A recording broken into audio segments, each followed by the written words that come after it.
Administration. I'm glad to see many of you again. I know some of you attended our Designing for Pedestrian Safety 201 courses in the past months or weeks, and so we'll be tackling another important topic today and on Thursday. I'm here pretty much to just help out Keith and Jared with the technology side of things and make sure I answer your questions, and I'll be helping to get you all hooked up with your certificates of completion when the course is over.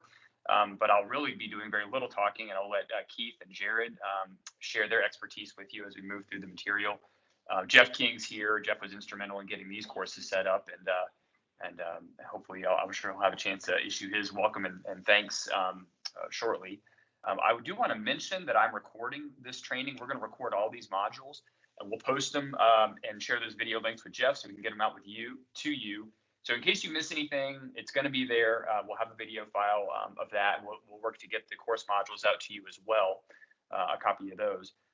But I don't want to take any more time out of the schedule because we had a lot to cover. So let me turn it over now to, I guess, Keith, would you like to kick us off? And Jared, hi. Thank you, Dan. Good morning, everyone. Jared is going to kick off our introductions. But generally, let me say welcome. My name is Keith Sinclair. I'm with the Federal Highway Administration, and I work with our Federal Highway Administration Resource Center, specifically in the area of pedestrian and bike safety. There are a number of my colleagues on board here. So from time to time, you'll hear someone from Federal Highway chime in with some wonderful tidbit of information. And you'll hear more about me as time goes on. We have a lot to go over, so I don't want to take too much time. Typically, we will have some sort of an introduction from everybody in the room. This is a workshop, and we learn from each other. And one of the main products we want you to take away from this is some sort of networking and getting to know your peers and who you can go to for certain information. But there are a lot of us in this virtual room today. So I invite you to look down the list of participants and the people as part of this meeting, and just take note of who you would like to talk to in the future. Jared, want to say hello? I do. Good morning, everyone. I'm Jared Draper with Tool Design Group. We work with Federal Highways to conduct and facilitate these workshops. So Keith and I will be going back and forth through a number of different modules. Some of you, welcome back. It's good to see some familiar names from recent Designing for Pedestrian Safety courses that we've led. And then I didn't know if Jeff, you want to say anything before we get started? Sure. I just want to welcome all the safety stakeholders from Arizona for joining this workshop. And it's kind of timing is perfect for this workshop. Here in between our modules, I actually get to speak at our DFS West Division Administrator, Assistant Division Administrator Leadership Team meeting on how to take advantage of the resources provided by the Office of Safety and Resource Center. And as Keith knows, and as many of you know, I try to take advantage of as many opportunities as are provided to me. And I hope I don't overwhelm my Arizona safety stakeholders with emails when I send this stuff out. But I want to thank Keith and Jared and Dan and all the other Federal Highway Resource and Safety Office personnel that are on the webinar today for helping support Arizona in our quest to reduce serious injury and fatal crashes. And with that, I'm going to be pretty quiet. I will kind of keep track of role behind the scenes. And like Dan said, if everything goes as planned, probably sometime Friday, we'll send out an email that'll have the links to the recordings. We'll put together the modules. Depending on their size, I'll probably send those out using the FTP server to everybody that's registered for this workshop. With that, that's the end of my introduction. Thank you very much. Thanks, Jeff. And we will we'll try to get those PDFs of the modules to everyone, hopefully today, so that you're caught up. But all right, well, let's go ahead and jump in. Over the next, I guess it's a little bit different. We're going to talk this morning and this afternoon. We'll take a break, and then we'll see you again Thursday morning and Thursday afternoon, talking through complete streets. And one, I wanted to just say I appreciate the questions that were asked as part of kind of the registration form. We're going to be covering a lot of those questions, but as always, we're going to be trying to monitor the chat pod. So if you have specific questions as we're going through material, please insert that information there. Raise your hand. We will try our best to capture those as we go along. And so let me start by sharing my screen with everyone. All right. Can I get a confirmation? Everybody can see that slide full screen? Keith, Dan? Yes. Yep. All right. Perfect. Sounds great. Well, this morning, what we're going to attempt to do is go through several different modules that describe really just an introduction to planning and design of complete streets. We're going to look at complete street policies. We're going to talk about performance measures, and we're going to talk about, hopefully get into some implementation strategies before we call it until the afternoon. And then we'll pick right back up with that first thing this afternoon. We will do our best, and Dan and Keith, just watch our time. We're going to make sure that we get that break right around an hour, so that people can stretch their legs and refill their drinks and go to the restroom. So with that, we'll dive right into an introduction. So the first thing to think about is how to define a complete street. And I think this is a really good definition. And hopefully if you have been around or been thinking about complete streets for a while, some of the words that are used in this definition are really familiar to you. A complete street is a safe, comfortable, convenient street for people walking, bicycling, using transit, or driving. And so maybe there's some other things that you, as you've thought through different mobility options in your communities, are starting to think about what needs to be added to a complete street, what added to, are there other things to be thinking about from an access side?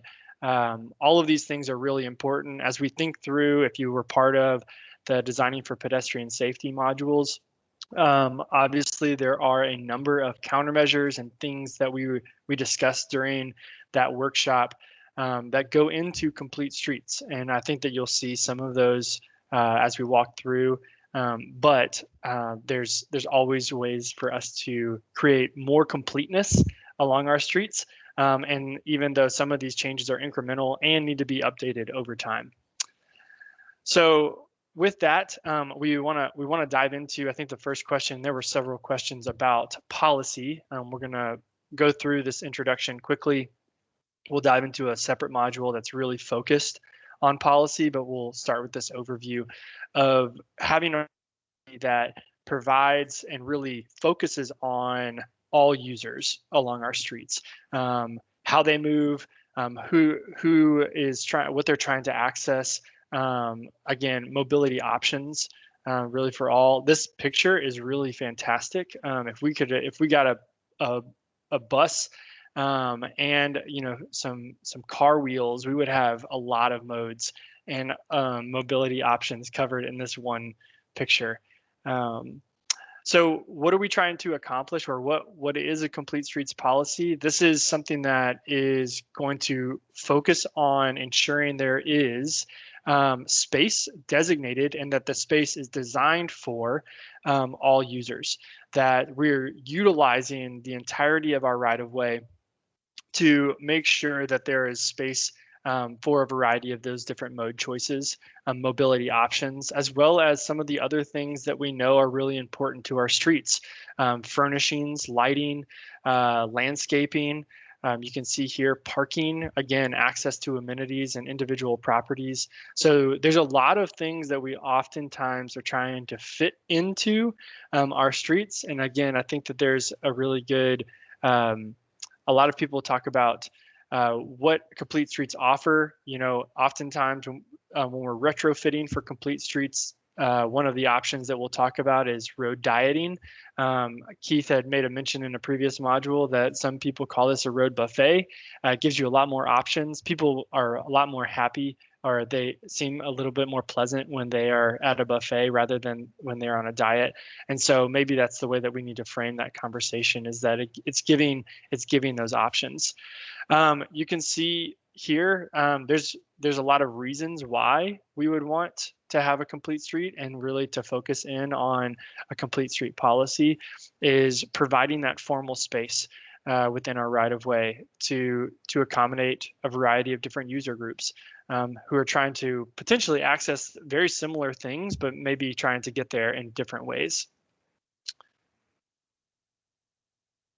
A little bit more about complete streets policies.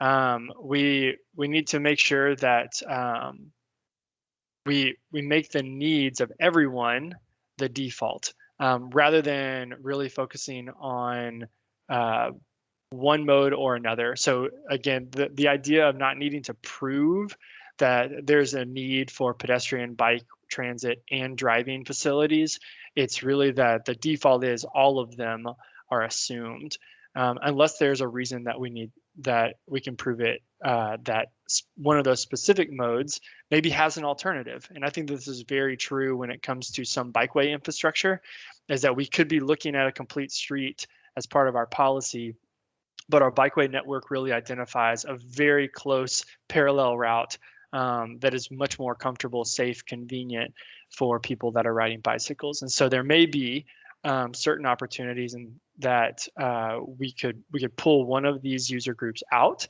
but we want to, again, the default is focusing on all of them being accommodated and designed for, I guess, more than just accommodated. It's really about designing for all of those users. It doesn't mean that just because we lump them all together as a default that there's not priorities, and I think that that's important in our policies. We'll talk a little bit more about that. And really, I think the aspiration is more than just having one complete street. It's about having a network of complete streets so that mobility options are available for a variety of destinations and accessible to people of all ages and abilities, and from demographics and neighborhoods all over our communities. So why do we have a complete streets policy? Why do we want complete streets in general? Well, there's a lot of goals that we could be thinking about. Here's 5. I'm sure that you could add more. Safety, having that multimodal kind of completeness in our communities. Sustainability, giving those modal options is really important. Economic vitality, providing access to a variety of different businesses.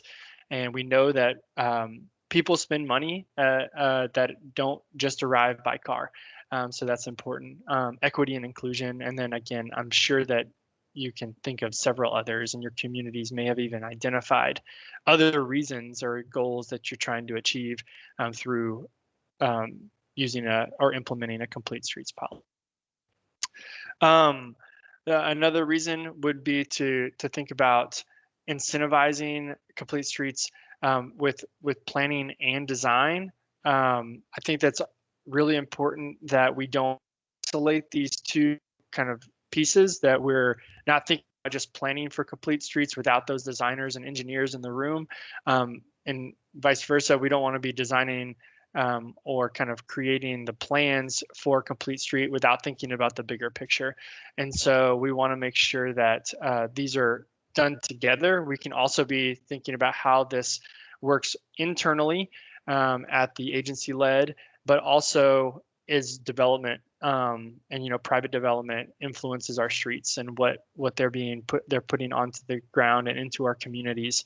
And so a policy is going to help us establish what, why, how all of those things are implemented, so that we have some form of cohesion within our entire networks, our complete street networks, which again is the aspiration.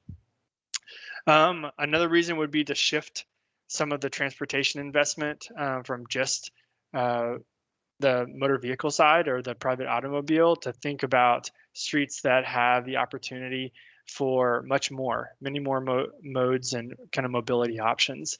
We can also be thinking that there's streets that you can see here. There's a lot of opportunity for not just retrofitting one street, but also thinking through how that one street is, as it's being retrofitted, can influence other planning, other construction projects. Are there operations that we need to be thinking about? I will mention later, maintenance is a big deal when you're retrofitting and developing complete streets, and should be thought for one of the forward-thinking elements of any policy. The next thing is to ensure funds and to really diversify how we're using those funds. We can, through the implementation of complete streets, take funds that we may have been previously used for just motor vehicles, and now all of a sudden it's influence the safety on our pedestrian networks. It's increasing connectivity or filling gaps along our bikeway network.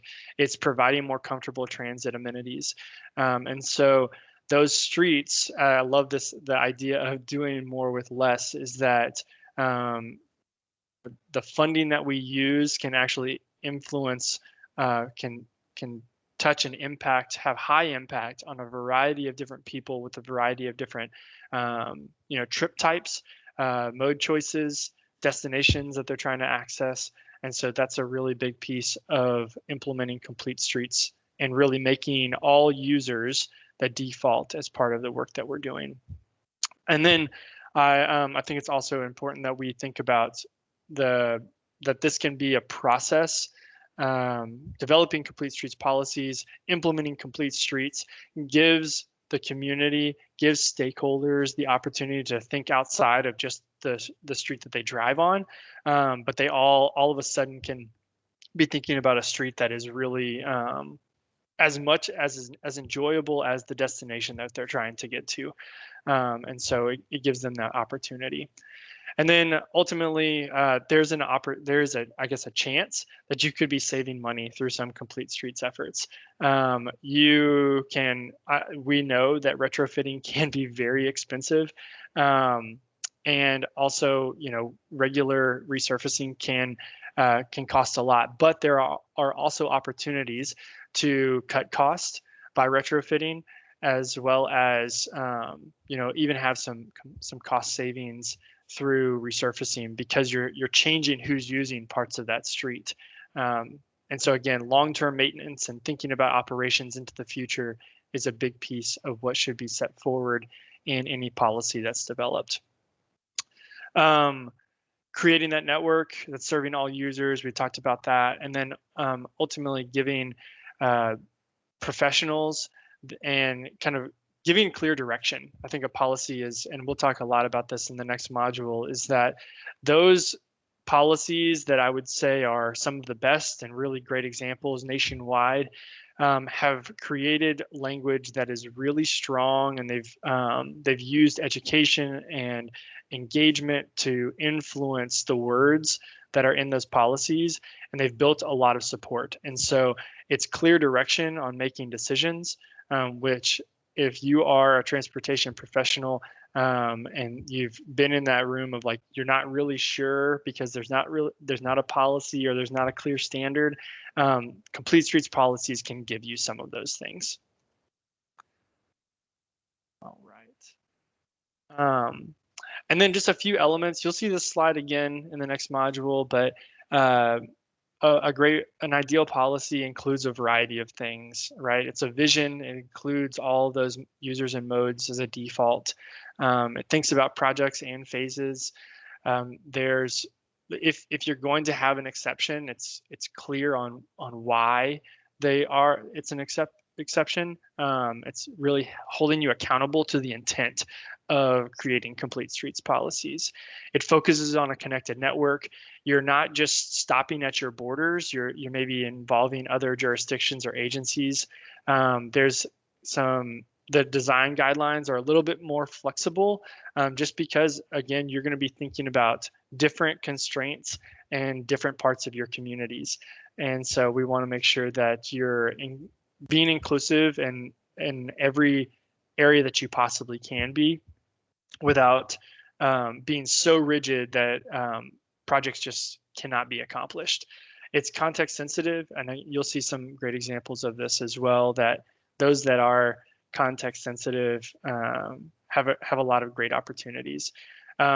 Thinks about performance measures and telling your story of how are you showing progress, how do you show success, and then lastly includes clear steps for implementation. And again, we'll talk about those again. So who wants complete streets? Well, again, with just a little bit of information, it's a little bit dated now. We'll talk about some more recent information here shortly. You got a lot of people, over 50%, that would like to drive less, walk more, maybe. And I would be really interested on some of these numbers post COVID, and kind of coming out of a year where a lot of people spent more time at home, maybe driving less already. And so maybe that's shifted some of these patterns of how people want to move around. Transit is growing. And then also there's a lot of people that just aren't driving. You've got, those that are aging, those are not of age yet. And then a variety of people that just don't have access to a personal automobile. And so implementing some of those complete streets are going to give, it's really going to open up options for access and mobility to a variety of people. I'm going to take a second. Keith, I see your hand up. Yeah, there was an earlier statement from David Wessel. I wasn't sure if you saw that. I did not. Let's see here. I'll back up.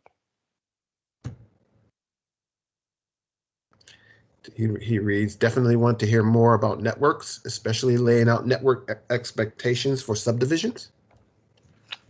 Yes, that's a great comment. And I think that's really based upon some of the way that you develop policy. We'll talk a little bit more about networks. I don't know, David, is there something specific that you're dealing with locally when it comes to complete streets and networks? Is it not codified in your development ordinances around your subdivisions and what types of streets? That's right. Getting those things codified would be wonderful, and just understanding how to lay out those future connections and making sure that they tie into the kind of the throughways, the major pathways and connections that we have laid out, and that we're providing good access for everyone. Yeah, I mean, I think that there's more and more communities that are really thinking about not just adopting complete streets policies, but letting those policies influence how they're making, development ordinance updates and subdivision ordinance updates, providing, basically typical cross sections for developers as they develop, collectors and neighborhood streets that feed into a larger network. Because as a community, that if you are seeing a lot of growth, specifically greenfield growth, you're probably not building all of your new roadway, even though you may maintain it long term. And so having some of those specifications codified are really, really important. And it's harder to go back sometimes than it is to get it right if you're seeing a boom in greenfield development. All right. Any other questions that I missed? I see that Scottsdale's complete streets policy includes equestrian. Wow, that's awesome. Very interesting. All right, I'll keep moving. Keep questions going. I'll check back soon. All right, so a few things about allocation of transportation funding.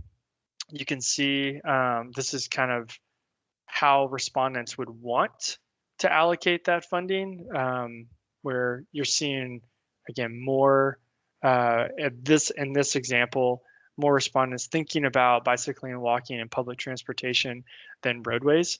I know that is not the case in every single community, but this is really more about if you want to look at the comparison at this time from the want and then how things were actually kind of invested, or how dollars were actually allocated. And you can see it looks a little bit different, specifically for those that are biking and walking.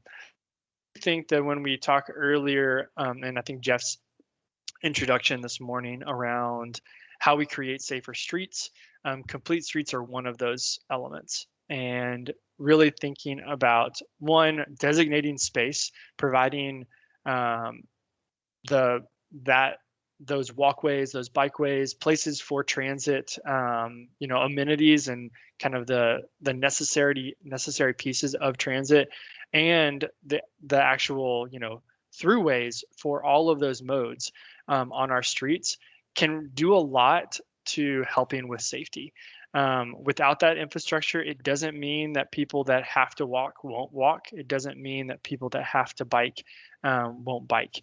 But it does. So if we can provide that infrastructure through a complete streets policy and starting to think about those networks, that can be a big value to our communities when it comes to safety. And we'll talk a little bit about that with performance measures. So we talk about benefits of older Americans. You can, obviously, if you are someone, someone that is aging or has stopped driving, being somewhere that they can still access a variety of destinations, amenities, is really important. And walking, biking, those are two things that sometimes can be. You can see someone out and about for much longer or a longer period of their life, or if they're in a personal mobility device, still another way to get around. But there are really benefits for all travelers, and when we talk about all travelers, we're not just, and maybe it's not just the those that are moving along a street. It's also the static users. So the business owners, those that are always on the streets, those that are living along those streets, and maybe moving along in a variety of different modes. Visitors, children. You can see here a variety of people with disabilities, people who walk, bike, use transit, as well as drive. And I think that one of the things that's often overlooked when we talk about complete streets is that if you're adding space for people that are going to bike, or you're adding space for transit, and you're adding space for people to walk, those streets become more legible for people to drive. There's less question. There's less question marks. I think that one of the thoughts that we talked about in a previous module for pedestrian safety is, how do we design our streets and our systems that people are making one time? That comes from the LA metro area. But really that idea of having a legible system, knowing where people are going, and then making that one choice at a time. And then we as designers and professionals can really focus on how to make those choices as safe as possible if there's any conflict areas, by reducing exposure, implementing other countermeasures. So what a complete street is not? Well, it's not a prescription. We've already talked about that. It needs to be flexible. There needs to be a lot of kind of options. We need to be thinking about how one street may look different than another, but both could be complete streets. It's not a mandate for immediate retrofit, although there may be cases that's important. And it's not a silver bullet. There's a lot of other things that should be in our minds and that we should be considering, right? Land use, proximity to other uses, environmental concerns. Really want to make sure if these are going to also push forward kind of an element of sustainability, environmental is really important. Vehicle miles traveled, if we're going to reduce those, we're going to be thinking about a variety of other things. But it doesn't mean that complete streets can't help with some of these things, and maybe they're part of the conversation as you're thinking through changes to land use, you're thinking through changes to traffic analysis, sustainability planning and resilience. All of those things complete streets can be part of that conversation. And so the idea that it's not a silver bullet, one size does not fit all. And I think that this is a really great statement and a common misconception that complete streets, it really doesn't mean that every street has sidewalks, bike lanes, and transit. But having a connected network of streets that have sidewalks, bike lanes, transit, and options for people to drive personal vehicles is a really great goal to aspire to. And so I think that that's what needs to be really clear when we think about our policies, which we'll talk about shortly. Here's a variety of examples I'll go through really quickly, and then we'll wrap up this introduction. Is, rural roads with shoulders that can be used for biking. In certain situations, could even be used as walkways. Slow speed shared streets. These are spaces where, due to physical elements and context, that drivers are moving slowly, and so it's really comfortable to walk. It's easy to bike, teach your kids how to ride a bike, go for a walk with the dog, etc. Another idea of, I think, the new urbanist, the skinny street, is with that kind of the valley gutter in the middle. Looking at drainage there, again, slowing people down, a variety of different options. You can see in this street, you have kind of a route identified for both bicyclists and pedestrians, and some signage on a pole on the right side.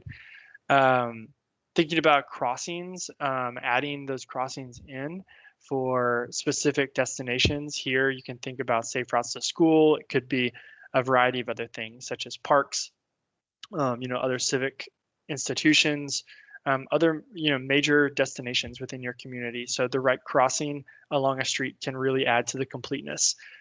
We can't just think about the segment, we have to think about how people move across it as well. Neighborhood commercial areas with a mid-block crossing, you can see this is a raised crossing.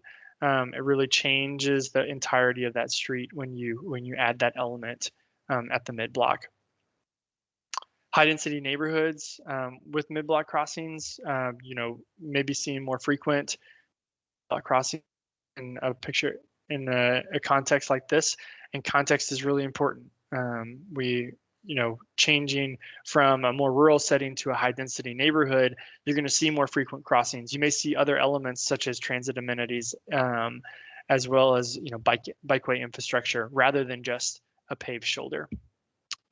Historic main streets can look very different, and obviously have a lot of the kind of the framework or the bones to make really great complete streets. Oftentimes are slower environments with on-street parking, great pedestrian walkways. And so how do you add in some of the other features that may be important? Bikeways, dedicated transit facilities, or transit stops. All of those can be really important and valuable for a complete street. Transit routes on an urban arterial, we won't talk too much specifically about transit, but obviously when we think about complete streets, our transit agencies need to be part of that conversation. If we're going to create a network of complete streets, and we need to think about the routes that exist or the proposed routes that may be in the future. Neighborhoods with protected bikeways, you can see here, this is protected by parking. And then you can also have kind of more dense urban environments that have two-way protected bike lanes through more of a downtown setting. And really thinking about, prioritization of signals, clear visibility, and making sure that we're reducing conflicts at any of the intersections. I think some great examples of how you can incorporate some of the sustainable and environmental elements into our complete streets. This may not be something that's the same type of picture as you see in Arizona, but there are a lot of communities that are thinking about complete streets and where they can implement green infrastructure and best stormwater management practices as part of kind of a cohesive package that they're working towards. And then here's a great example. I think this is the really skinny street where you've slowed people down so much because they really have to move around each other. So high speeds on a street like this is really not comfortable for someone driving. So it makes it more comfortable for someone to walk, bike, kind of move in these other modes. And you can see here just kind of a graphic of a variety of typologies. And you know, I think that there's more communities that once they've adopted complete streets policies are thinking about planning documents that are going to influence what gets accomplished, what gets built. And so creating street typologies that focus on complete streets, giving variety. Here you can see kind of all modes represented, but there may be some variety that have only a few modes that could be options depending on context and location. So one of the great things about policies and complete street policies is that it's going to give transportation engineers and planners really they're going to implement some of those complete streets and complete street elements. I don't meet many transportation engineers or planners that aren't thinking about kind of streets in a multimodal way, or at least don't have the ability and the critical thinking skills to design and build those types of streets. But oftentimes it's a question of, is this something that our community is moving toward? And so having clear direction on complete streets can help with that. Obviously funding is really important.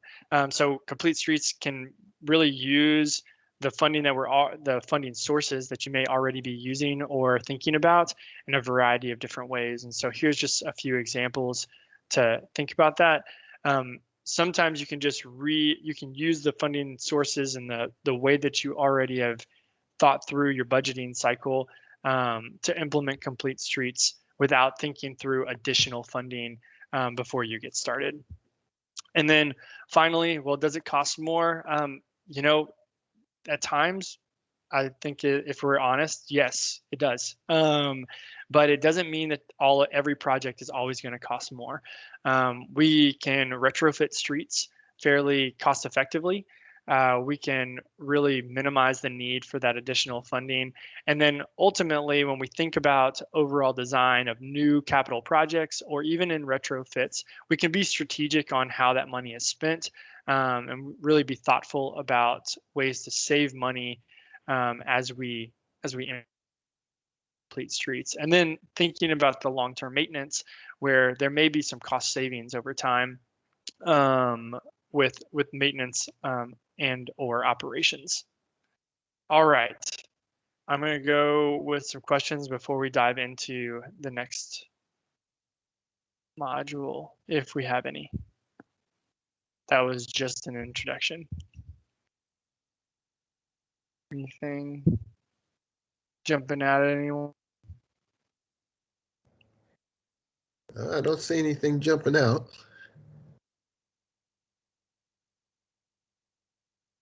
So Peter asked about talking more about street typology. We probably won't talk much about street typologies. I will just note that I think that what communities I'm seeing around street typologies, what they're kind of moving toward, is they know that complete streets is a policy. It's what they want, but they understand that there's a variety of contexts that they could be implemented, and they may look a little bit different in each one. And so they're creating typologies that give some of that flexibility to look to implement those streets in different ways. So some of them have transit, some of them don't have transit, some of them have bikeways, others don't have bikeways, and then the combination thereof. And so it's really something that if in communities that are doing master streets plans or thoroughfare plans or that kind of thing, they're using typologies as kind of some blanketing in those plans to provide those options.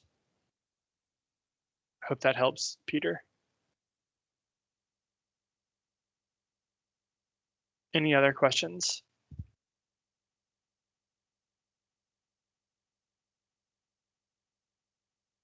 All right. Let me.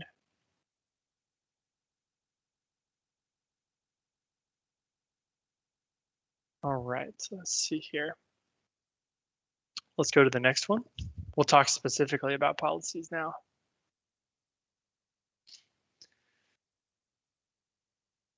Okay.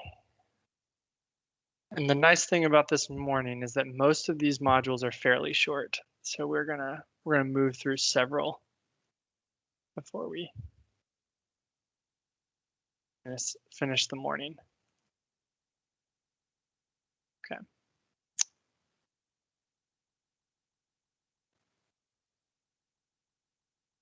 Okay. Keith, can you see my complete streets policy slide now? Yes. Everything's good. Perfect. All right. So let's dive in before we'll probably get close to finishing this one, and then we will we'll take a break before we dive into the next one about performance measures. So complete streets policies. Let's just first talk about the growth in complete streets policies. This graph shows to 2015. You can see close to 900. Based upon information from Smart Growth America, my understanding is that we are actually over 1,600 complete streets policies across the United States. And actually, before we go on, let me go ahead and I will drop this link. You all can see that into the chat so that you all have it. This is the there's the policy atlas. So if you want to take a look at that, that's where it's kind of marking, or identifying new communities that have complete streets policies in a variety of different ways. And so over 1,600, Smart Growth America, I believe, is updating that atlas quarterly. So I did see a few that were on the 2020 year, but you're seeing more and more, and I think that's a really powerful thing, kind of this growth curve of number of complete streets policies that are being passed throughout the United States.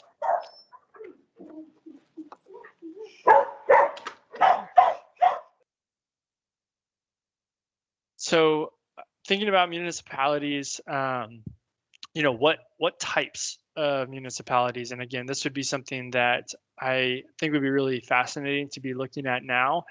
Maybe this has changed, but you can see kind of the distribution based upon community size.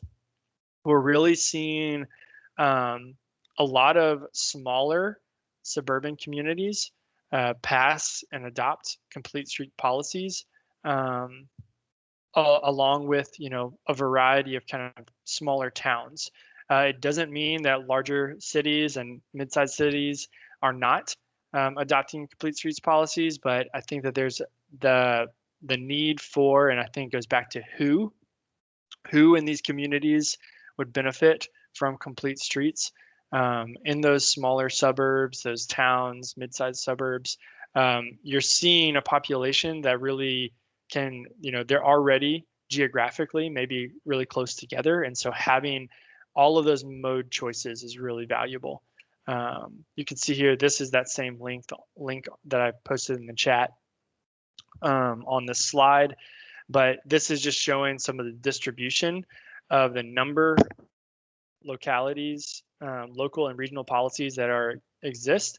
I don't know, based on that map, and I looked this morning, it showed around 8 or 9 maybe policies in Arizona. Maybe they just haven't reported everything yet. But what you can see here is that you have a number of states have at least one, and several are seeing multiple complete streets policies being adopted within a single state, and each one is most likely very different because it's addressing contextual needs. You can see here, this is that distribution of cities. So thinking about that complete streets policy, we're going to go back to a few things that we already talked about in the introduction, but making sure that the entire right-of-way is planned, designed, and operated to provide safe access for all users. And I mentioned this before, but I do believe that it's really important if you're going to be forward thinking in that policy, You're thinking about maintenance as well. You're thinking about how to maintain. If your complete streets policy talks about separating, having separate infrastructure for bicycle and pedestrians, well, you want to make sure that you have a maintenance vehicle that is going to be able to deal with that. I know in some communities, probably not Arizona, but maybe in certain places, snow is an issue. And so if you're not thinking about snow removal, then that can be a really, it really can be a barrier for some infrastructure that is not within the roadway, or it's maybe just outside. There's a variety of different types of complete streets policies. And so bear with me. I'm going to kind of walk us through each one of these.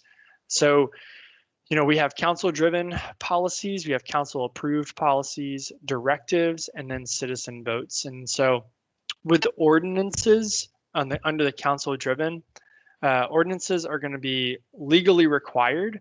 They're going to legally require the needs of all of our users to be addressed within our transportation projects.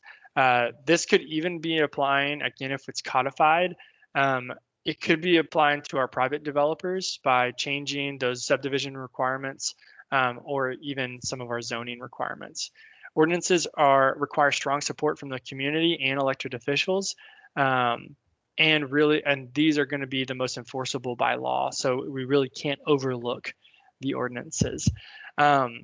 Resolutions, also a council-driven process, it's going to be issued by that council or the governing body, but they may not be, they could be non-binding. These could be official statements of support for approaching community transportation projects as a way to improve access, public health, or quality of life. Resolutions are often a very helpful first step, and so they can be providing the political support for a complete streets approach. So even though they may not require action, they also may spur some action. And so if you don't have the strong support from the governing body to pass the ordinance, it may be a great first step to pass a resolution. And then you could think through, what does it mean to implement that resolution? So those are council driven. Council approved these three items. Oops, sorry about that. So plans, these are the things that we're already working on in a variety of different ways.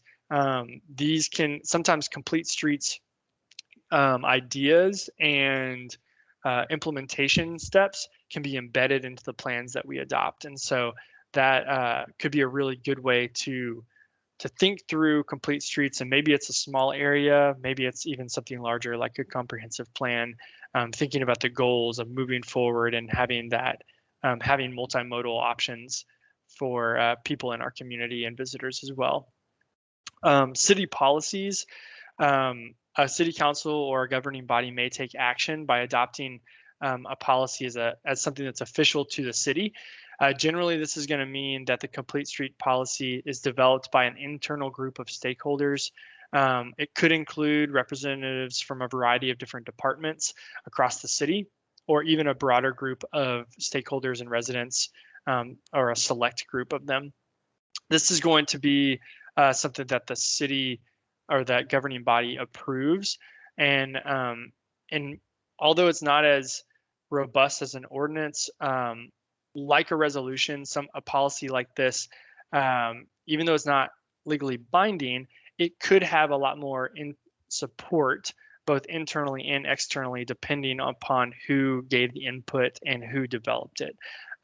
So could help for the push toward implementation.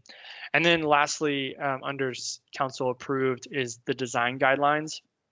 And that is really, how could you integrate complete streets planning and design into your street standards, street design ordinances, or standards and guidelines. This is where typologies could fit in really well.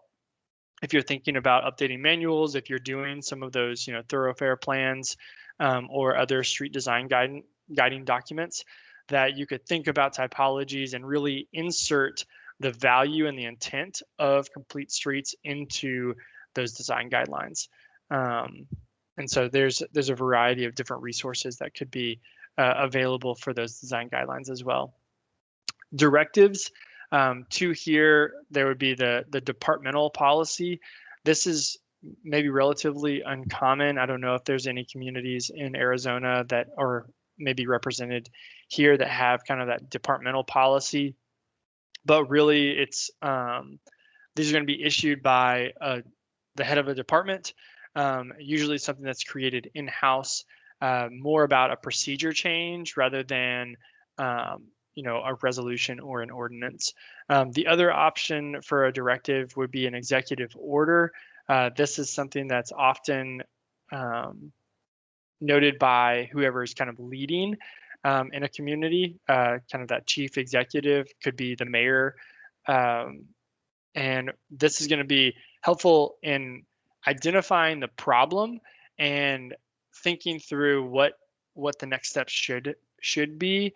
However, an executive order is only most likely going to live on as long as that leader who issued it is kind of in office. And then finally, you have some citizen vote options.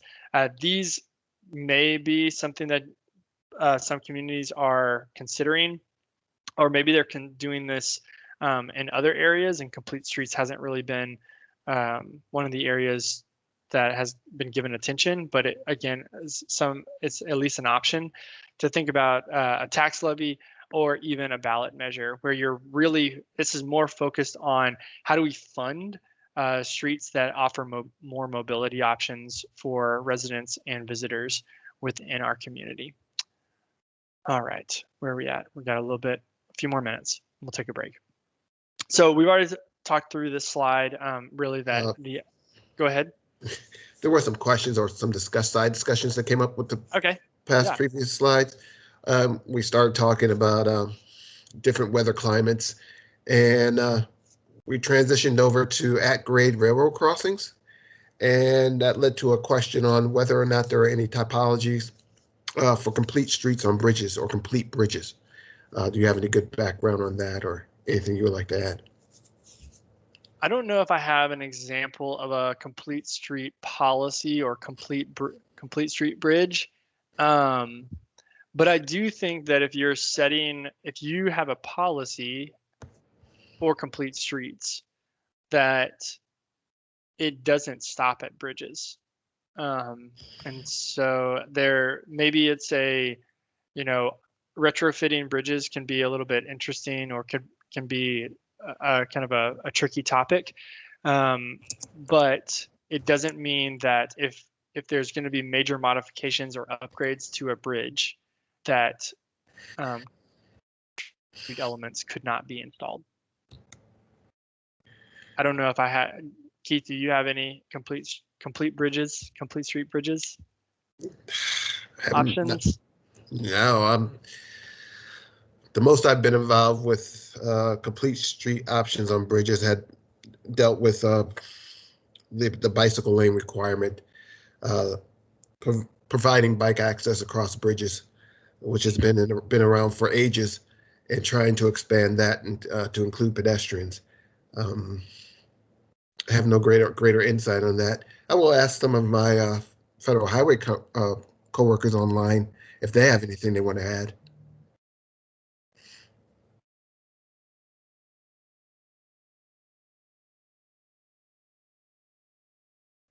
Hey Keith, this is Brooke. Hey Brooke. I'll just add the thought that you're thinking about, certainly with the new construction of a bridge, it might be a freeway interchange in an area where there's very little development, but we have to be very thoughtful about the fact that the lifespan of our bridges are 50, 75 years, and a lot can change in that time frame. And so you need to be thinking up front about how the development around that interchange is going to change over time. In the community I live, the interstate was built in the 70s, and the entire town was on one side of the street. And we have this very narrow 2-lane bridge that connects across the freeway and the railroad. Well, now in the 2020s, we have a community it crosses both sides of the freeway, but we still have that very narrow bridge. I frequently see pedestrians and bicyclists crossing that bridge in what might not be the best conditions. And so I think that's just important for us to think about. We're not talking about a 20-year design life when we're talking about our bridges. When it comes to retrofit, that becomes a bigger challenge. Do you build a separate pedestrian bicycle structure, or do you widen the structure? But I think creating those connections are all the more important for our pedestrians and bicyclists. Thank you, Brooke. And I see Dan added in a wonderful resource into the chat pod on a case study that the PBIC did a couple of years ago. Check that out at your leisure. And a great example from Garrett and picture in the chat pod. I noticed the pedestrian access on one side of the bridge. Hopefully there's good connectivity on either end, getting the pedestrians to that sidewalk. So. All right, thank you, Jared. Yeah. And I think that Brooke makes a really good point about, thinking in the future of our complete streets and bridges specifically in the lifespan. When we are retrofitting, there are a lot of questions to be asked, right? Is it, widening the structure? Is it adding a separate bridge? Or do you have thresholds in your complete street policy that talk about, vehicle volumes? And so maybe it's neither. Maybe it's removing, maybe it is a road diet or a reallocation of the space on that bridge for bicyclists and pedestrians. So again, a lot of options to think through, but our complete street policies can really do a lot in helping us make decisions, or at least ask really valuable questions on what the next steps are. All right, I'm gonna go through just a slide or two more, and then we will we'll take a quick break. How about that? So we've already talked about this from ideal complete street policy. The link I dropped in earlier around the atlas, there's another link on that same page where you can go to Smart Growth America identifies some of the best annually that I believe they've been looking at the best complete street policies. And that may not be updated for 2019, 2020, but I know that at least through 2018, because you can see this image, and a few years before that as well. So let's do this. Let's go ahead and take a break, and then we'll come back. We'll wrap up the policies by walking through a variety of kind of examples of policies and what made those policies really stand out. So with that, Keith, you had done a great job with your timer. So I'm going to let you share your screen and show that timer. I have 2 minutes till, so maybe let's say 6 minutes, and then we'll come back. Does that sound good for everybody? 6 minutes. Okay, hold on. Oh yeah, I just turned to 59, so we'll be at 9:05. Yeah, okay. Here we go. You're sharing your I'll screen. share my screen. Everyone take a Perfect. break. All right, everyone. Well, we will talk to you in 5 minutes. Thanks. All right.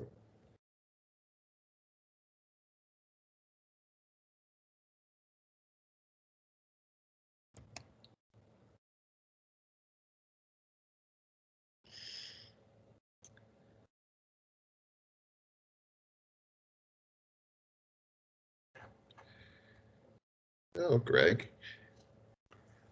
See your comment there. If you're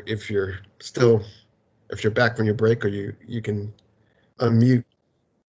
How was your experience biking over the bridge?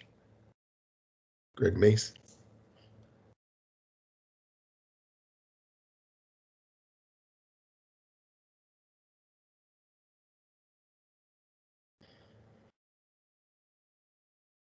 Just left the room.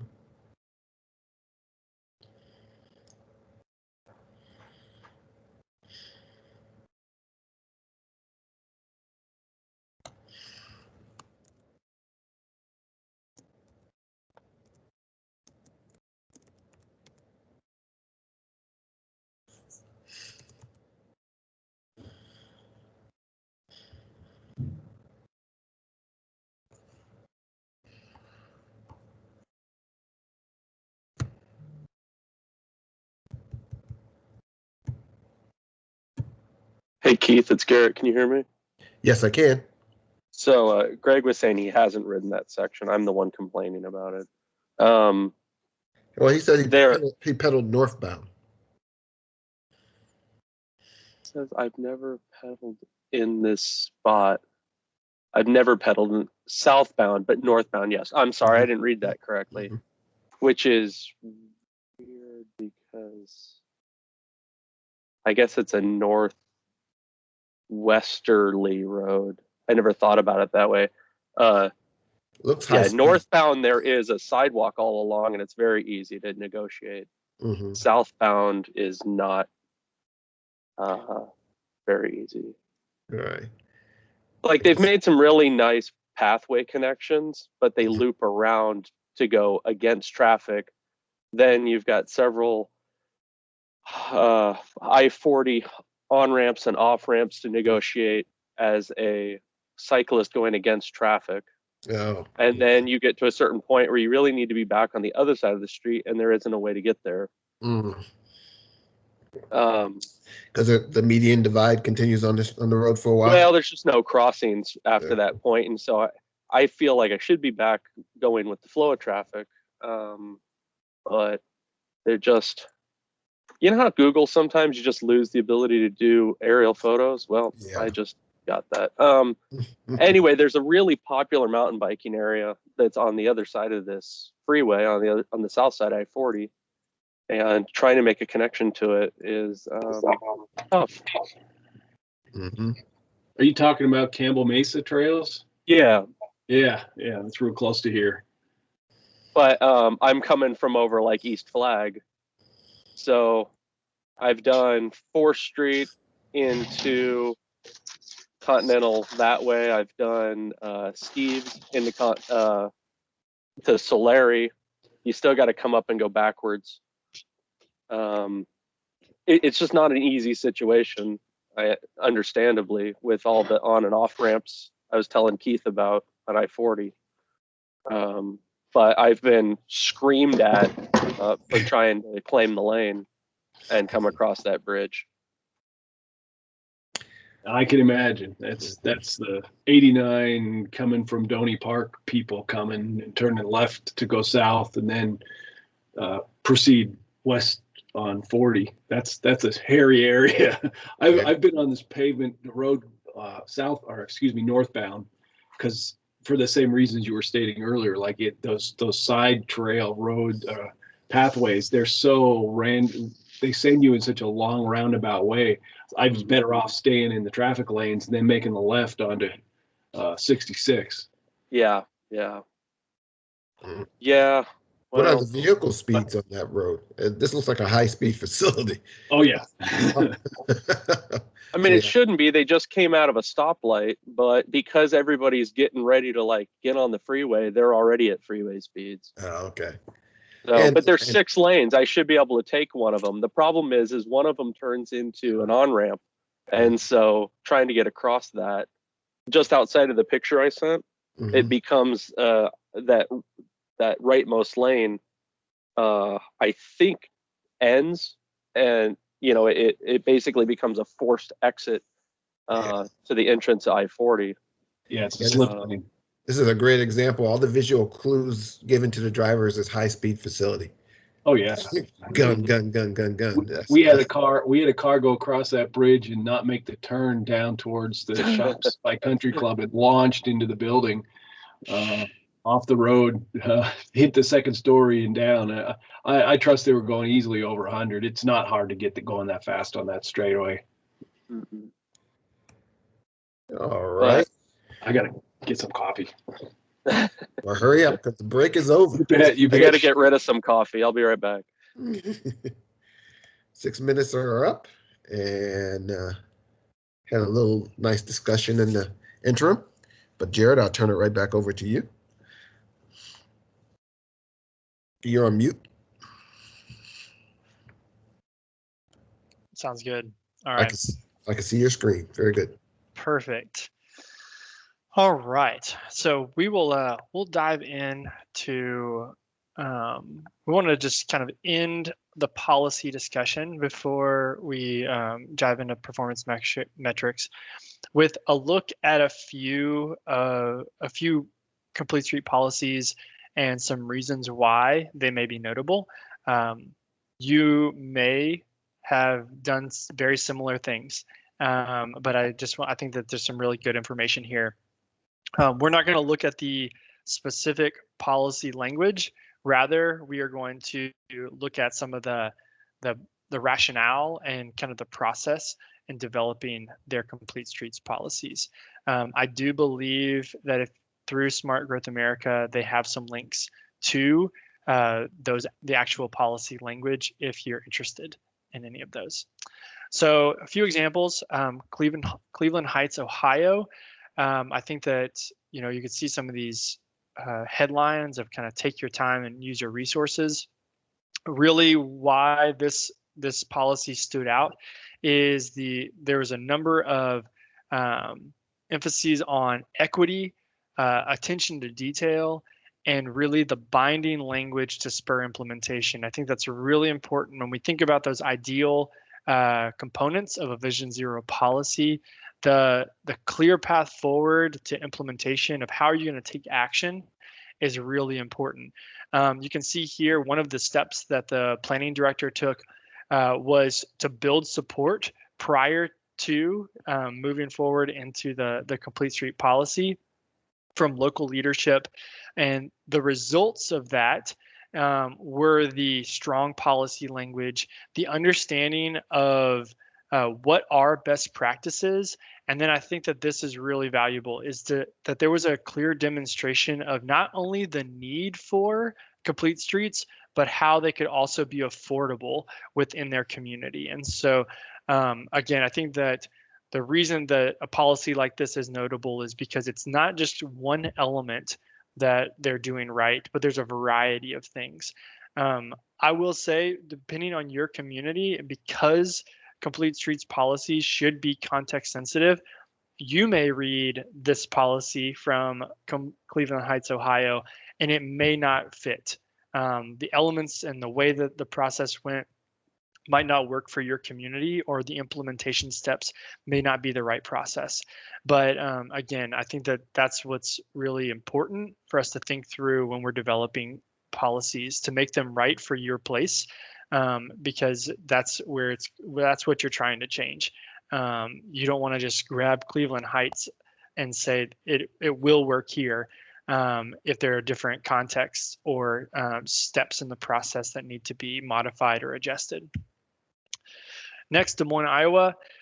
Thinking about the timing and strong language, I think that this is important that it highlights the idea of health equity, and then specifically noting a timeline for implementation. So I think that's a little bit unique, and I think that's something that makes this policy stand out a little bit more, that it really focuses not on just the implementation steps, but how and when are we going to get this done?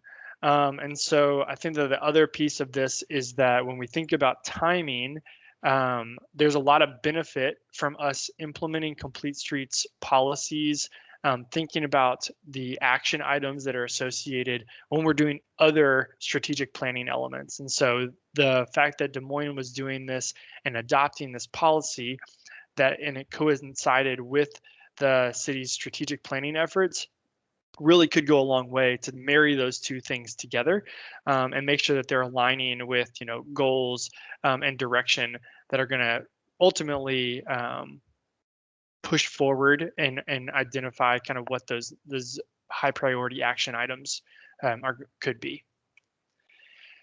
Milwaukee, you can see here, just because a policy is notable for some things doesn't mean that it can't, there's not room for improvement or to make things better. But a few things that were emphasized here, that streets that really focus on reflecting the surrounding context. And so making sure that it wasn't kind of a one size fits all complete street, that there were a variety of streets that really responded to and reflected the communities in which, and the context in which they were being implemented. I think that it's also really important that this, and again, I've highlighted some of this text, is that creating a strong committee that was responsible for the implementation can go a long way for building support, right? You're not just building the committee that's that group or that team that's responsible for implementing. Those people that are implementing, in this case, both inside, like internal as well as external members, are really going to become champions for what they're trying to accomplish. And so building that team, helping them, kind of really empowering them for the implementation, is also going to give them a voice to the people that they are working with, alongside their acquaintances, their families, their friends, to really champion what Complete Streets are all about.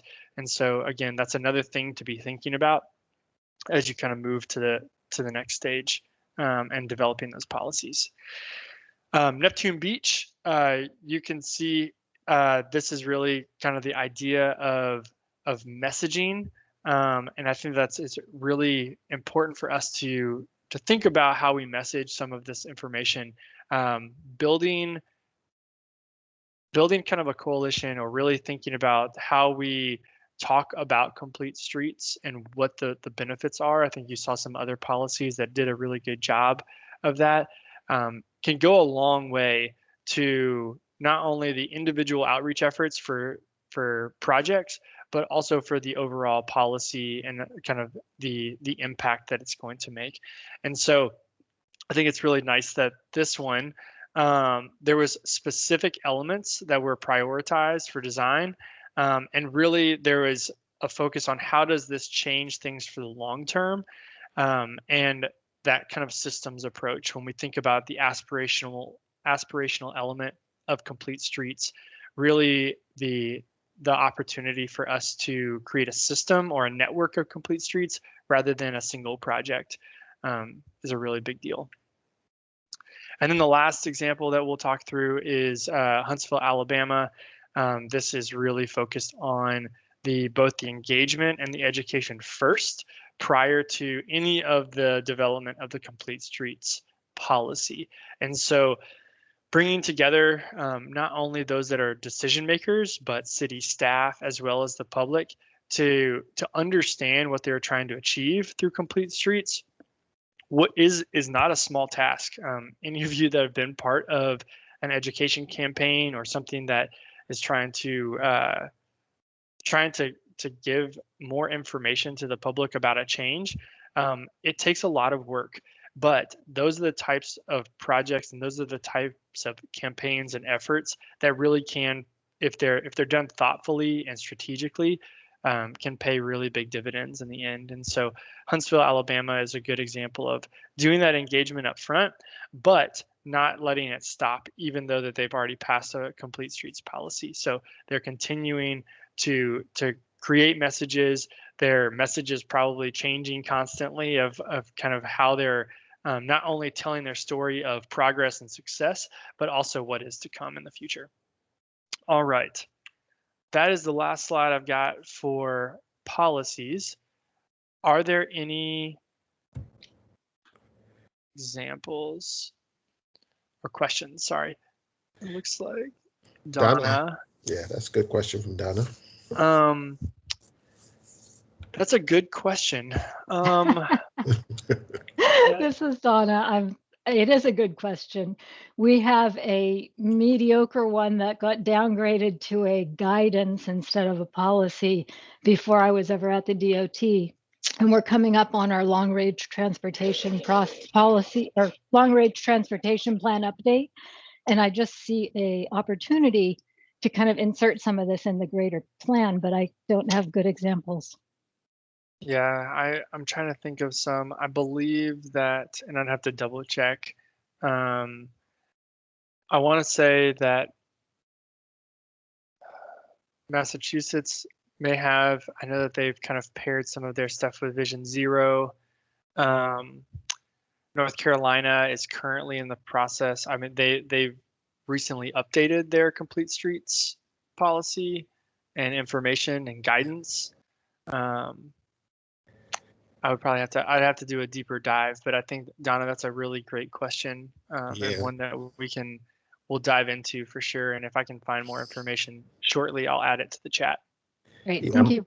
I'm aware of case study information that you can find from Federal Highways, but I'm not sure of just a listing of exemplary policies or recommended noteworthy policies. I'm not sure if we break it out in that form. I'll check and ask around. Yeah, you would. I mean, I guess you would hope that really great state agency policies may end up on that list of best policies at some point. That would be great. Good question, though. Any other questions?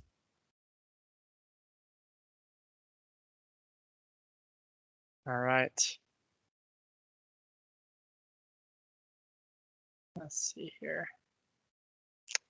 Let's go to this next one. I'm talking about performance measures, and again, this one's pretty short, and then I'm gonna turn it over to Keith to talk through implementation strategies. Let's see if we have time to jump in there. Okay.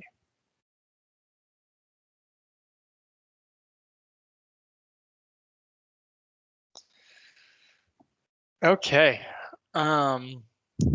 We see that. Let's see. How's that, Keith? We're good? Yes. Perfect. All right, let's talk about performance measures. This is obviously really important. We're thinking about complete streets. We want to be able to tell. We want to be able to tell the community. We want to be able to tell decision makers. We probably want for our own personal interest to know how things are going. And so, really, when we think about performance measures, they should be relating to community values, to be thinking about goals that are set in a variety of different plans, thinking about priorities that may be changing within our communities. This is probably one of the areas that I have more and more conversations with communities with recently, based upon the pandemic and COVID-19, and as things are changing, is how do we want to tell our story moving forward when it comes to some of these the variety of things that are happening along our streets. And so thinking about maybe some of those values and goals and priorities have changed, maybe they need to be updated or modified to think a little bit differently. Performance measures should be measurable, repeatable, and very transparent. If you cannot explain, kind of like what it means in clear, kind of layman's terms, it's probably not the best performance measure. And so we want to make sure that that is clear to the public of why are we doing this, and again, telling our story. And then these performance measures, if they're going to do these other things, right? If they're going to reflect values, goals, priorities, if they're going to be clear, transparent, and measurable, then they should influence some of the decision making of how we're doing our programming, how we're funding our projects, what we're doing with other programs and policies. All of those things should be influenced by the results.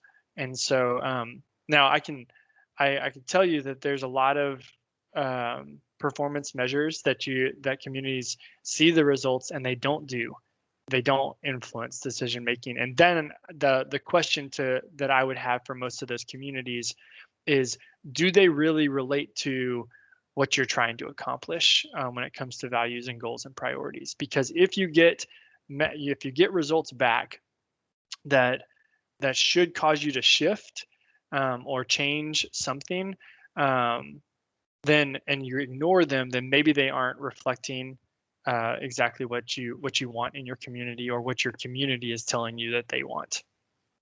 So we're going to use a case study. We're just going to review a variety of potential performance measures that could be really part of telling the larger story of what's happening on an individual project, but ultimately what could be happening across a network of complete streets when they were implemented. So for this example, we're going to use a resurfacing project that did a lane reallocation or a road diet from 4 to 3 lanes.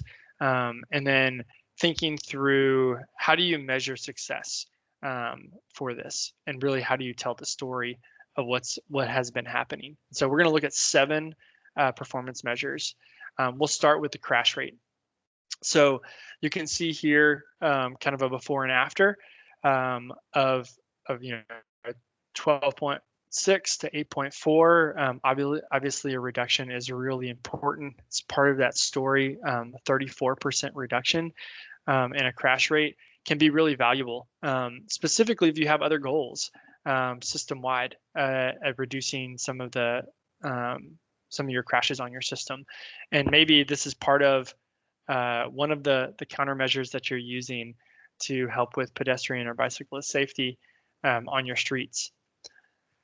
Another performance measure is thinking about the killed or serious injured KSI rate. You can see here in this case study, the before and after. Not only did we reduce the crash rate, but we had a more drastic reduction in the KSI rate. And this is something that could really be beneficial. I know in a previous module, when we think about the designing for pedestrian safety, we talk about a systemic approach to safety, implementing lower cost countermeasures in a more prioritized way, but in more locations. But it doesn't mean that we aren't still working on.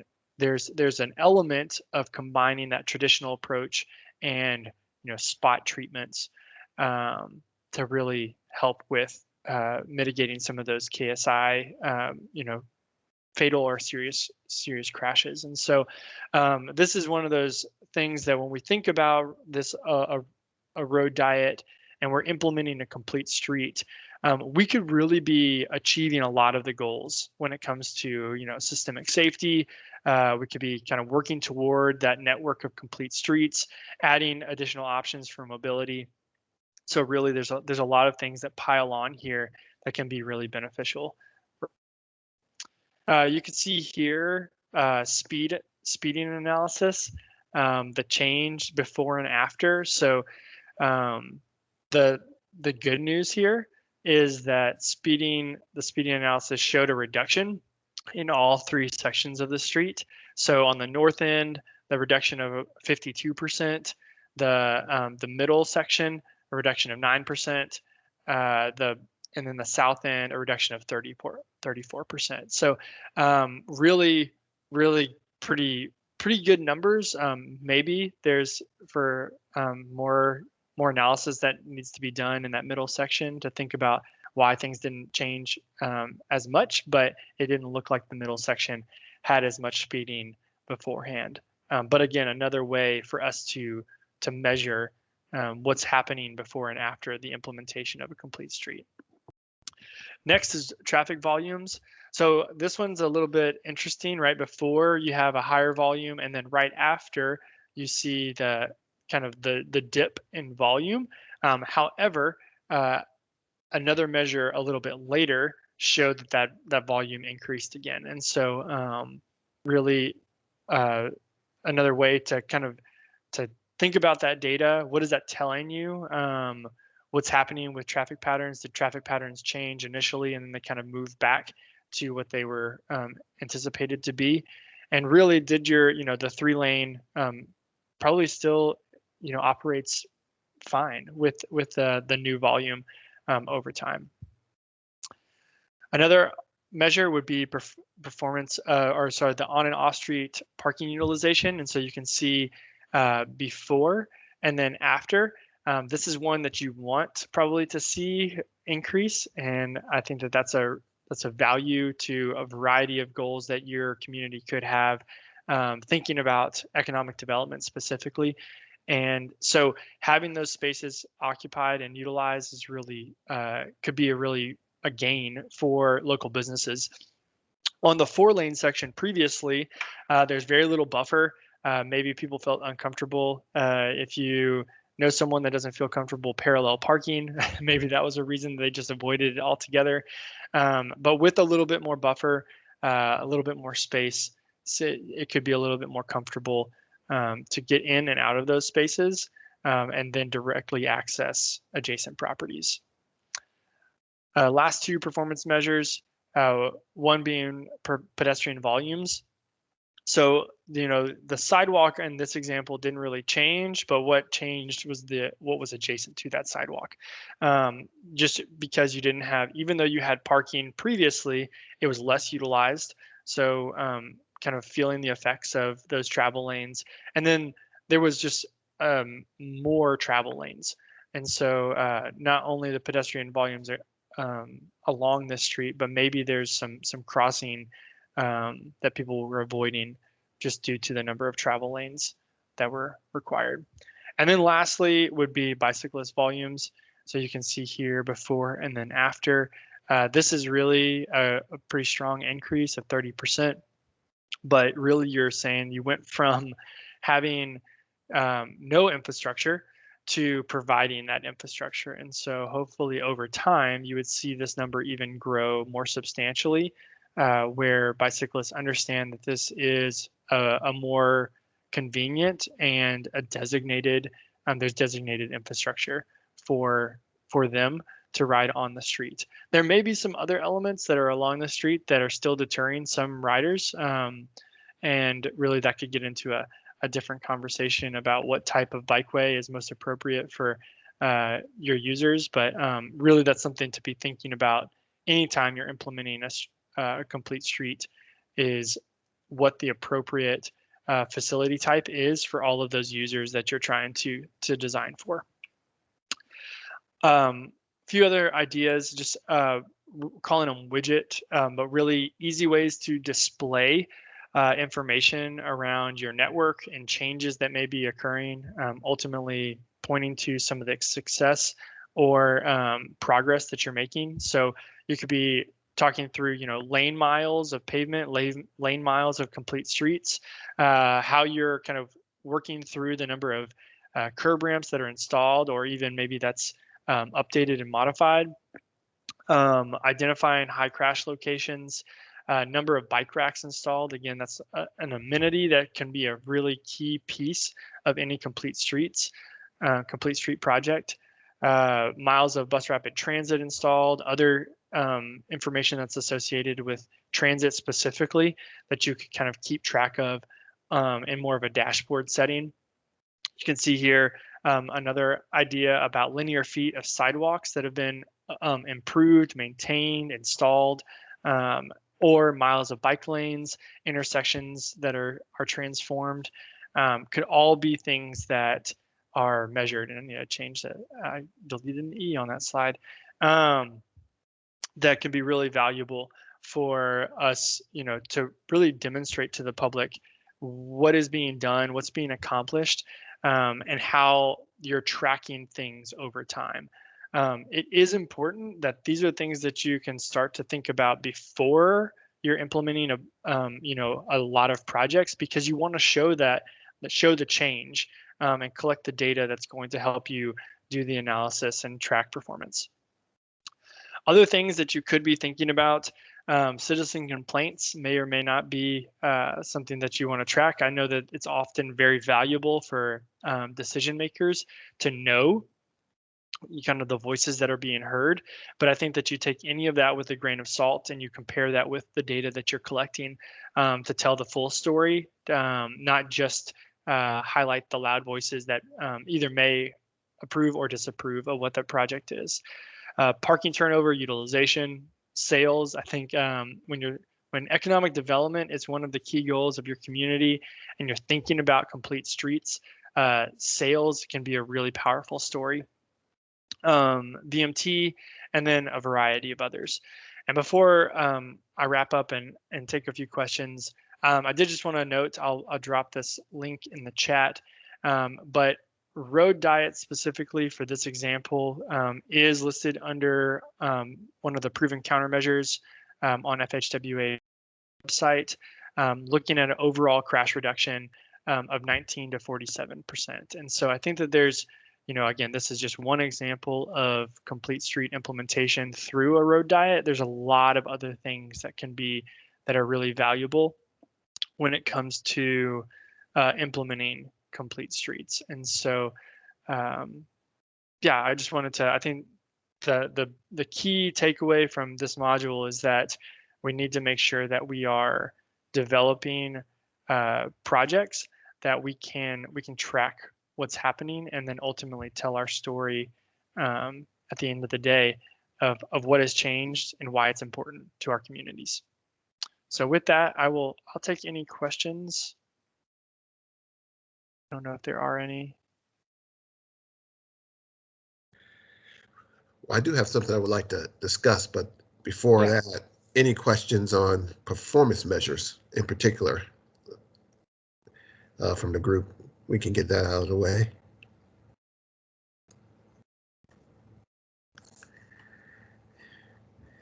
And seeing no one typing or no one going off mute, we had a sort of a side discussion going on during the performance measures where we were discussing the Arizona Complete Streets Guidance document that came out some years ago.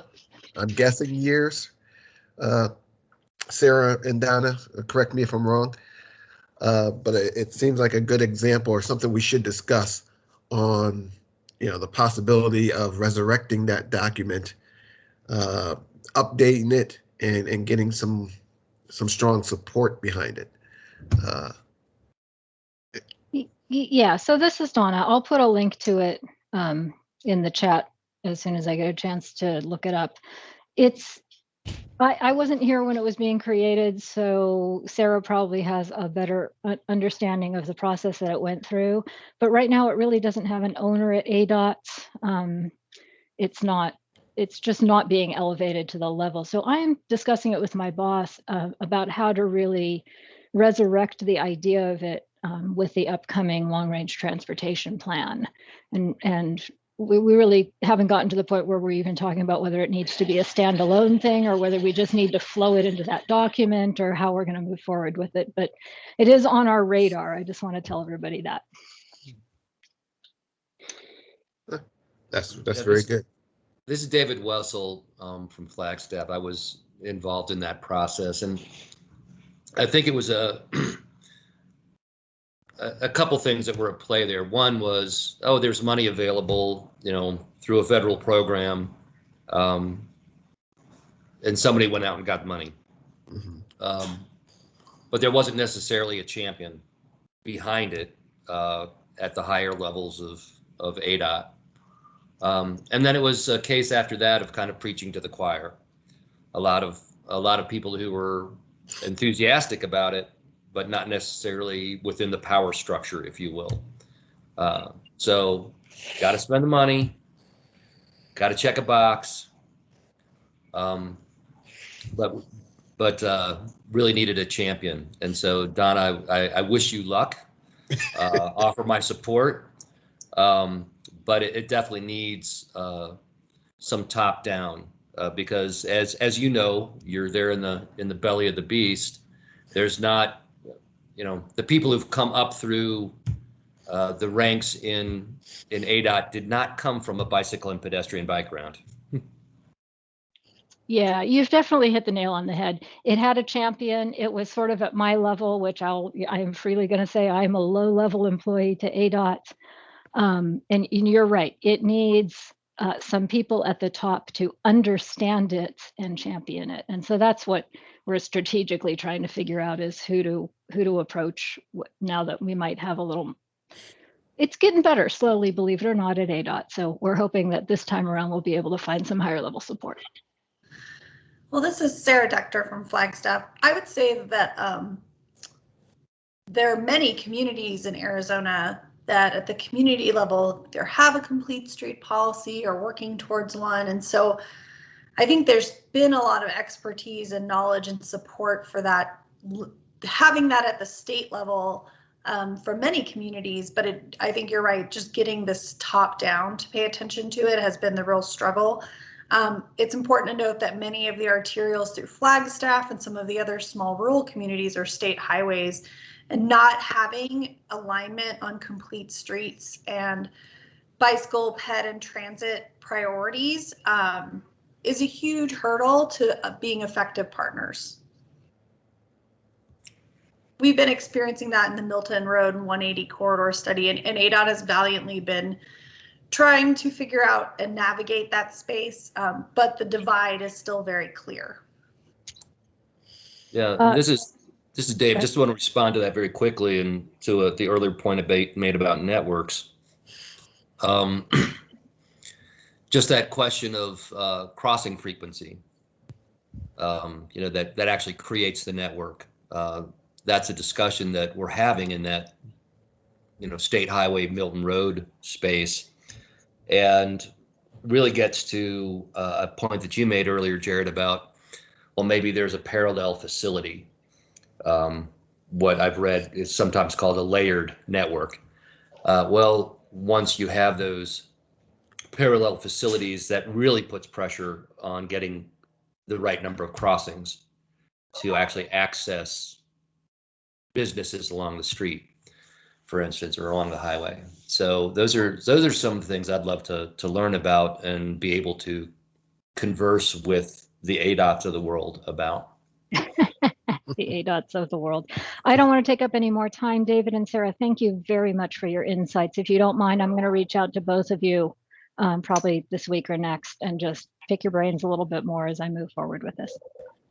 And before we drop off of that, if by chance you need some outside weight to help influence a higher level person to become your champion, I'll just volunteer Jeff to work with Carla Petty, our division administrator in Arizona. Very safety conscious, very safety forward, really good at whipping up support from time to time. So lean on Jeff as a support mechanism, right, Jeff?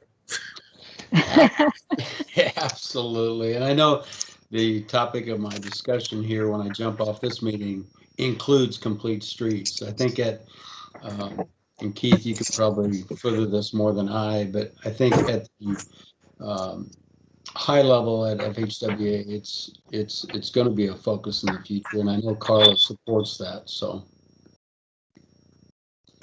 that is correct. We're going to focus on complete streets and bringing folks about. All right.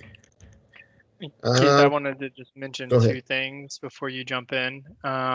I think that, David, your comment about networks and layered networks is really important. I do think that that's something that can be addressed as part of policy, to be thinking about those access points. Really, I think early on I mentioned that you kind of have this accountability structure and of why you would have any kind of exception to certain complete streets.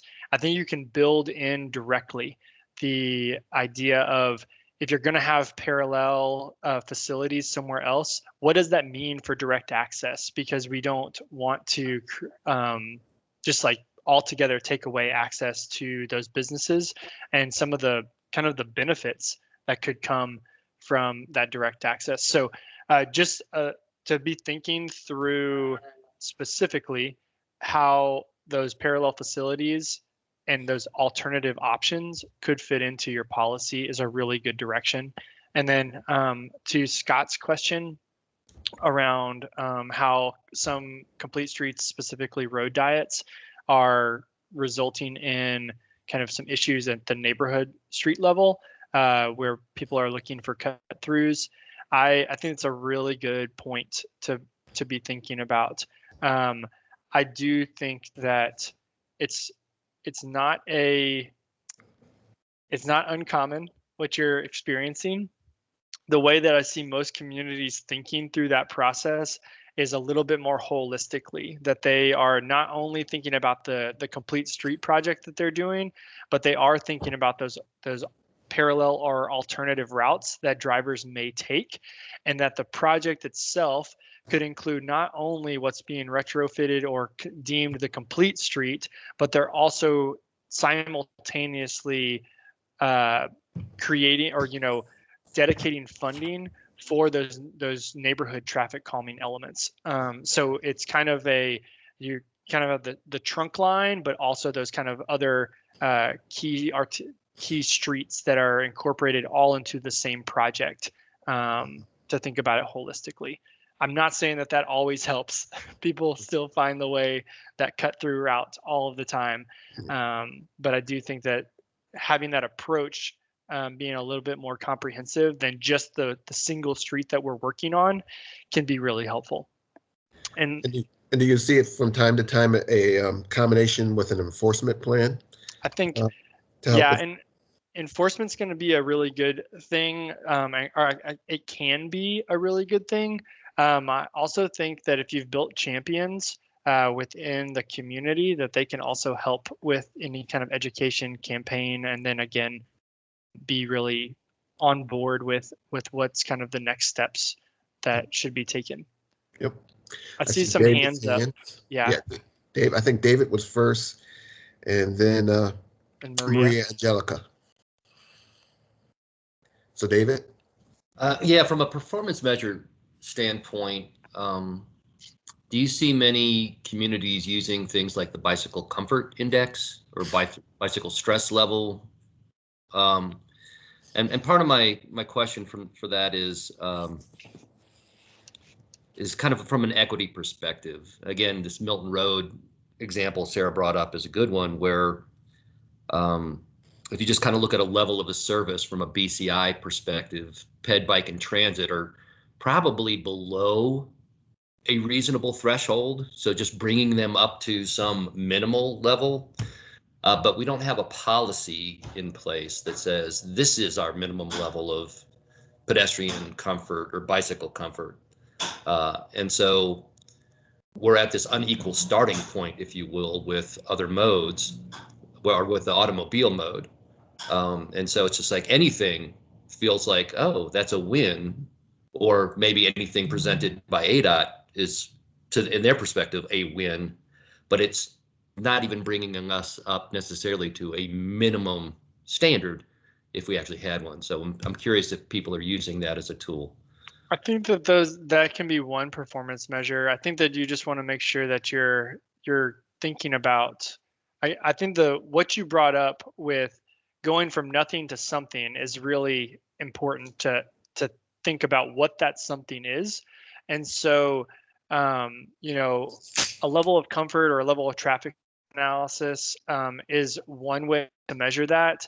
You could, if you did create if you ended up in certain typologies where there were, like, again, acceptable facility types, could be really important based upon speed and volume. I think that there are communities that are measuring that as one of the components for kind of like the whole story, if that makes sense. But yeah, the nothing to something is important, because if it's, if the something is a striped shoulder on a 50 mile an hour roadway, that doesn't really change attracting new users.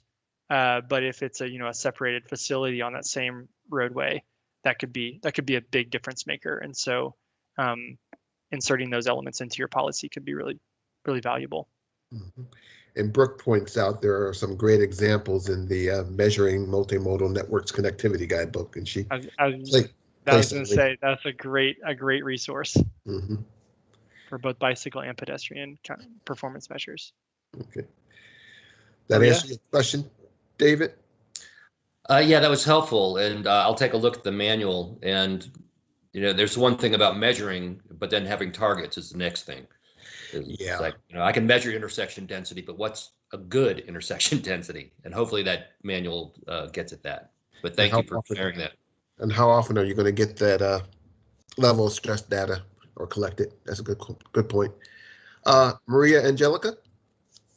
Yes, thank you. I just wanted to let everybody know that here in the MAG region and the city of Mesa as participating actively in the ALCP, part of all the projects we do that have either federal or regional funding, we have to complete a project overview in which we describe the scope of the project.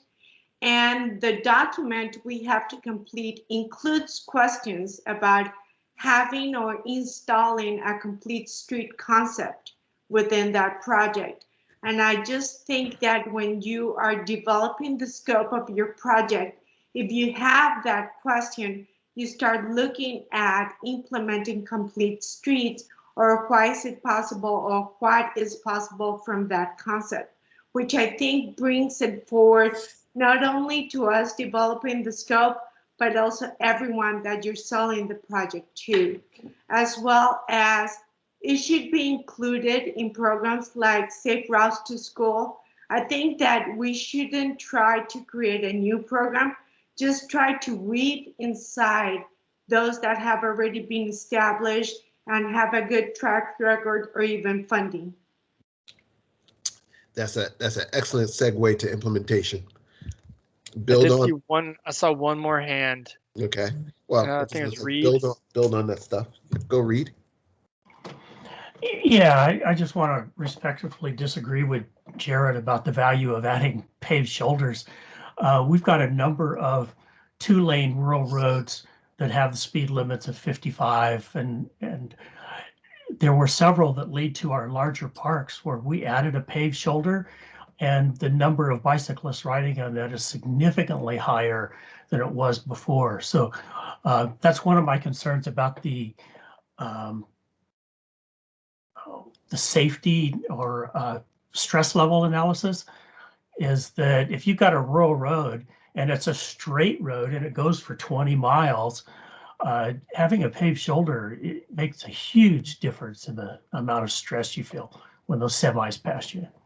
I would actually not disagree with you at all. I think that my comment was more directed at a specific context. And I think that you're right. In a rural context, a paved shoulder can make a huge difference for those that are traveling by bike, and can be a huge asset for connectivity. And so 50 miles an hour in a more suburban urban context, that separation is not, you're not going to see as many people if it's just a shoulder. But I would agree with you that in that context, absolutely inappropriate. All right, thank you. Yep. All right, Keith, I'll turn it over to you. You do not have much time, but we'll go for it. We'll go for it. Okay.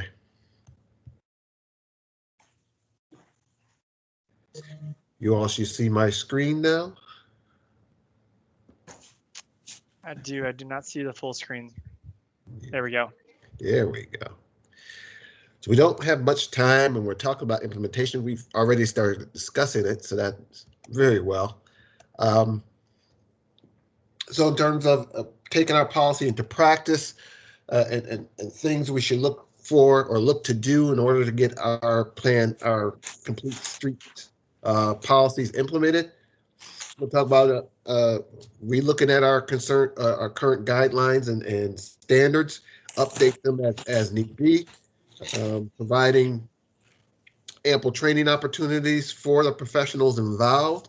And I would even go beyond just the planners, designers, and engineers, and involve other stakeholders, enforcement, and the community at large too. Talk about a little project development checklist and some, we've already discussed performance measures, but we'll tie into it a little bit more. Now, in terms of updating your design standards and your standard operating procedures, we want to make sure that our initiatives, our thought processes, and the fact that we want to make sure our roadways are accommodating all modes of travel get incorporated into our project development process. That could be your standard design guides, your more mode-specific design policies and implementation policies, We've discussed the Arizona Complete Streets guidance and its need to evolve and become more encompassing. A whole host of issues along that line. At this moment, I can't think of any other Arizona-specific policies or standards. If you have some, place them in the chat pod. We can discuss. And then in this standard update, you want to get involved in the normal cyclical process by which they are updated, so that our complete street, our all modes methodology is heard more than once and from more than just one person or one champion. Develop a sort of a cadre of champions, if would be.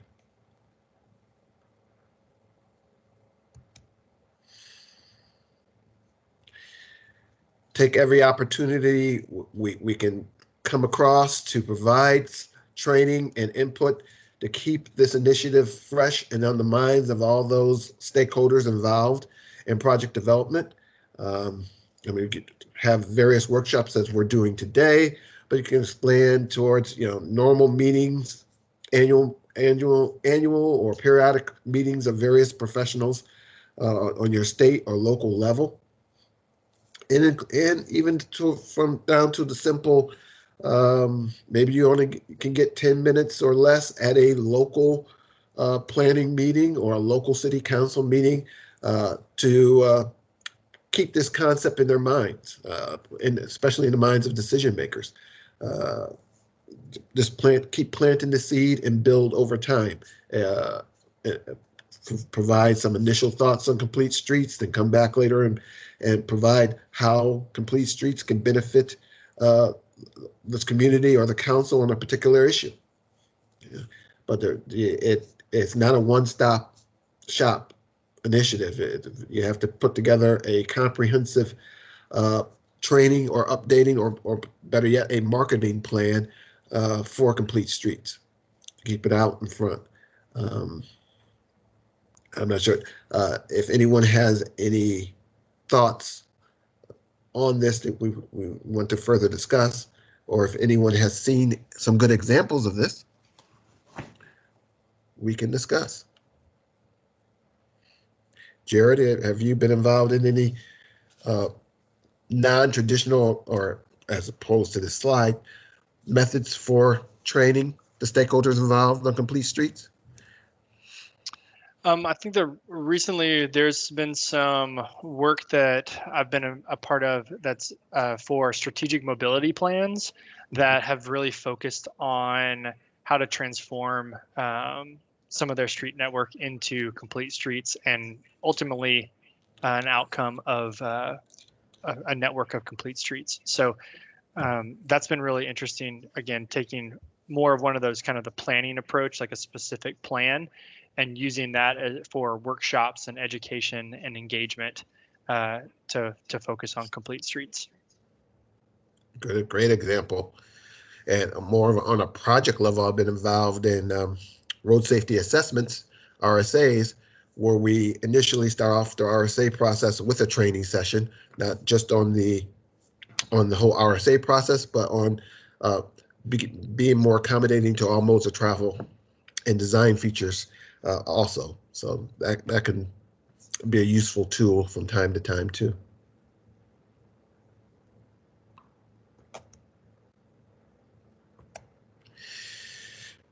And as we mentioned, as part of your implementation, you want to make sure you tie into all of your existing plans and processes.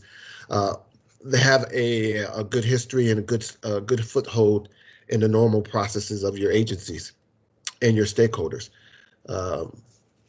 Slide lists a number of plans, but yeah, definitely pay attention to your transit plan, your overall bike plan. Your freight plan is important too, because we want to make sure that on those freight routes, that even though it is a freight route and we're going to have larger motorized vehicles, we can still implement some features for pedestrians and cyclists along that route that allow for safe interaction while still moving those larger, heavier vehicles through.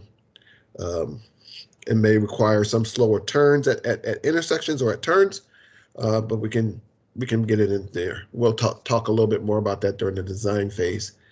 As I believe someone already mentioned, building upon our Safe Routes to School program, which is very important. Keep that going. And definitely fitting the context of the community we're going through. If the community has a placemaking plan or a dedicated or defined historic zone with a concept of what that historic zone is going to look like now and into the future, we need to fit our projects into that context. As Jared mentioned a little earlier, lighting requirements, very important. Because from a safety-wise standpoint, nighttime operations are very key because we have 3/4 of our fatalities occurring at night, with only 1/4 of our travel occurring at night. So anything we can do to better enhance our pedestrian and cyclist movements in the nighttime condition, lighting as part of that, lighting it up so that drivers can see that there are conflicts in the location. So, but we want to tie in our complete streets initiatives to our current practices. So projects being developed should check to make sure that they're meeting the needs of these existing plans or enhancing their needs, and hopefully that will provide some extra prioritization for our complete streets projects, get them on a higher level to get implemented. Let's see, we've just discussed performance measures and the need for them. Just keep in mind you want to select a sort of a hierarchy of performance measures. Those measures that are more immediate and easier to gather. So maybe like outcome measures. Our projects will produce these outcomes and we're able to count them and account for them over time, and have some narrative or some thought built into how these outcome measures will tie into the safety enhancement of our modes and the increasement of our modal volumes. So as listed on the slide here, we can easily count the number of curb ramps installed, the linear feet of new pedestrian accommodations, and sort of have a tie-in on how that's going to better enhance safety as we collect data over the long term in terms of crashes and serious injuries to show how our improvements are driving those numbers down.